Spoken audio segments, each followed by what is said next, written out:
5 fatos que comprovam por que 2019 precisa acabar. No último Café com Bolos do ano, nós vamos trazer para você os principais acontecimentos no país. Foi muita tragédia, mas nós vamos tentar resumir em 5 pontos. E aí, tem tempo para um cafezinho? Para fazer um bom café, meu bem. O mito virou mico. Bolsonaro foi eleito prometendo acabar com a corrupção no Brasil. Mas antes mesmo de vestir a faixa presidencial, o caso desse sujeito aqui foi revelado. Lembra dele? Fabrício Queiroz, o motorista milionário da família Bolsonaro. Organizava rachadinha em gabinete, fazia os negócios com os milicianos do Rio de Janeiro e nas horas vagas comprava e vendia imóvel. Mas apesar de todos os negócios suspeitos, olha só como ele disse que ficou rico. Eu sou um cara de negócios. Eu faço dinheiro, assim, compro, revendo, compro carro, revendo carro. Eu sempre fui assim, sempre. Eu gosto muito de comprar carro em seguradora. Na minha época lá atrás, comprava um carrinho, mandava arrumar, vendia.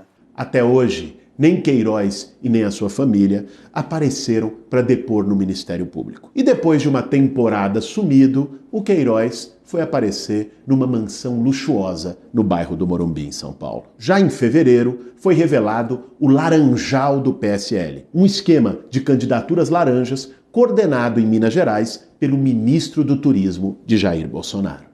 Ele desviou R$279 mil de candidatas laranja do partido para empresas a seu serviço. E teve até santinho da campanha de Jair Bolsonaro pago com esse dinheiro. Apesar disso, o ministro continua no cargo até agora. Em março, nós fomos descobrir que um dos assassinos de Marielle era vizinho de porta de Jair Bolsonaro e que a sua filha namorou com o filho mais novo do presidente da República. O segundo assassino, por sua vez, posou para fotos sorridentes com Jair Bolsonaro. Mas a revelação mais grave vem em outubro, com um depoimento do porteiro do condomínio Vivendas da Barra, que declarou que a voz que ele reconheceu sendo do presidente Jair Bolsonaro autorizou a entrada dos assassinos de Marielle no condomínio no dia do assassinato. Aí veio a Operação Abafa e o porteiro misteriosamente mudou de depoimento. Mas a gente sabe, essa história está mal explicada. Tem muito caroço nesse angu. Esquema com Queiroz, candidaturas laranjas e família envolvida com os assassinos de Marielle. Quem começou o ano como mito e arauto da moralidade foi desmascarado como uma verdadeira farsa. Guerra contra o meio ambiente. Nesse ano, o Brasil bateu o recorde de queimadas na Amazônia. E ao invés de reconhecer o problema, Bolsonaro acusou ONGs e demitiu o presidente do instituto responsável por medir as queimadas. É como o pai de um filho com febre que, ao invés de dar de pirona, resolve quebrar o termômetro. O total de queimadas na Amazônia aumentou 111% em relação a 2018. E a fumaça foi tanta que chegou até o Sudeste e escureceu o céu em pleno meio-dia. Não contente em apoiar a devastação da floresta, o governo Bolsonaro também resolveu envenenar a nossa comida. Só em 2019 foram liberados 325 novos agrotóxicos, alguns deles banidos por alto risco à saúde na Europa e em outros países do mundo. Em setembro, o maior vazamento de óleo em alto mar da história do Brasil tomou proporções gigantescas por causa da omissão do governo. Atingiu 132 praias no Nordeste, afetando o ecossistema e a vida daqueles que dependem do mar para sobreviver. E não podemos esquecer que esse ano também foi o do crime da Vale em Brumadinho, com 270 pessoas mortas. Pelo horário, essa é a continuação daquela outra imagem. Essa aí, vamos lá, meio-dia, 28 e 26 segundos, isso aí, primeiro momento, rompimento da barragem. Meio-dia e 28, agora 35 segundos, 36, 37, você vê como é rápido. Em 10 segundos a lama já chega ali praticamente ao setor administrativo. Né? Você vê a rapidez, a violência com que essa lama chega ao primeiro setor da empresa, muita gente trabalhando, volto a dizer. Nenhum empresário foi punido até aqui. E o governo, ao invés de atender as famílias das vítimas e buscar respostas, resolveu atacar ainda mais os órgãos de fiscalização ambiental. Destruição dos direitos. Já em fevereiro, o governo Bolsonaro enviou o projeto de reforma da Previdência para o Congresso Nacional. Aprovado alguns meses depois, vai fazer com que você se aposente mais tarde e ganhando menos. Mesmo com a maioria dos brasileiros sendo contrários à reforma, ela acabou aprovada depois da promessa de 40 milhões de reais em emenda para cada um dos deputados. Esse é o resumo da conta. 12 bilhões de reais para os deputados e 40 anos de contribuição para os brasileiros receberem a aposentadoria integral. Em maio, a tesoura chegou na educação. O ministro vigarista, Abraham Weintraub, cortou 30% dos recursos das universidades federais e dos institutos, alegando que os estudantes e professores faziam balbúrdia. O resultado foram as maiores mobilizações em 2019 no Brasil. Como disseram os manifestantes, balbúrdia é cortar dinheiro da educação.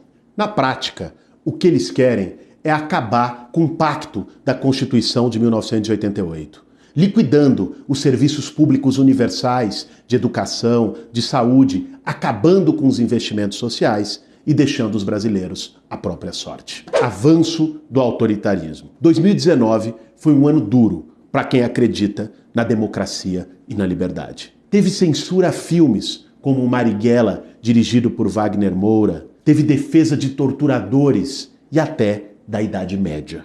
Eduardo Bolsonaro, o primeiro ex-quase embaixador dos Estados Unidos, chegou a defender a volta do AI-5. Ele e Paulo Guedes. Em setembro, o prefeito do Rio, Marcelo Crivella, resolveu dar uma de censor e determinou o recolhimento de livros de histórias em quadrinhos que mostravam dois meninos se beijando. O youtuber Felipe Neto, num gesto de coragem, comprou todos os livros e distribuiu gratuitamente. No dia que ele fez esse negócio, eu mandei um zap pra ele, cumprimentando, parabenizando e batendo um papo. Eu comentei com a Sofia e com a Laura que tinha falado com ele. Elas ficaram empolgadas e pediram para mandar um vídeo para eles, para ele. Aí elas gravaram um vídeo para ele e ele respondeu com um vídeo para elas. Elas ficaram contentes, né? Mostraram na escola. E no final do ano, os sinais mais duros da barbárie. 4 indígenas Guajajara foram brutalmente assassinados em suas terras na reserva Araribóia. Vendo tudo isso, o que não faltou esse ano são provas de que Bolsonaro quer levar o Brasil para uma ditadura. Se vai conseguir ou não, vai depender principalmente da nossa capacidade de resistência.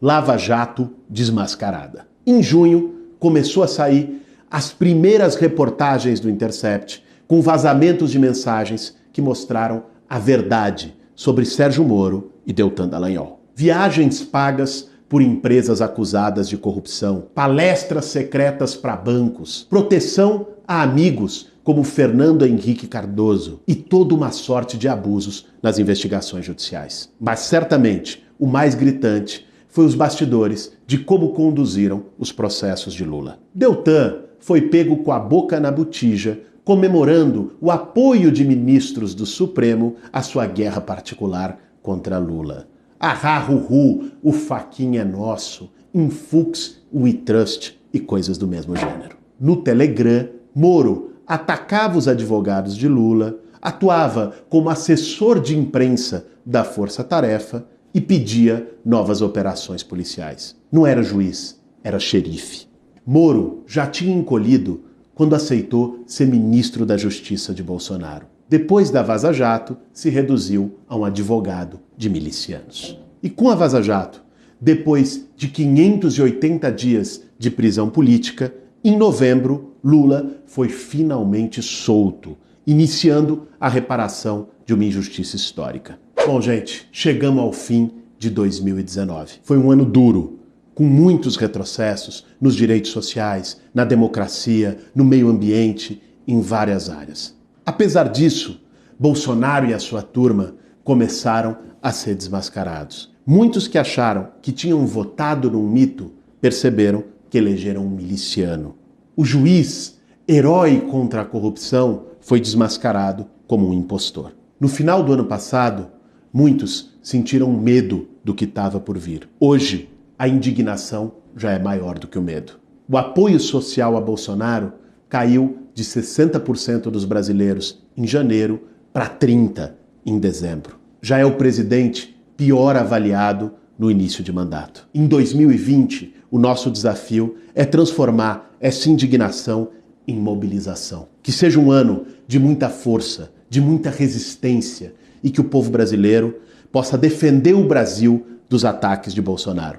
Como dizia o velho Guimarães Rosa, o que a vida quer da gente é coragem. Feliz 2020 para todos. Para fazer um bom café, meu bem.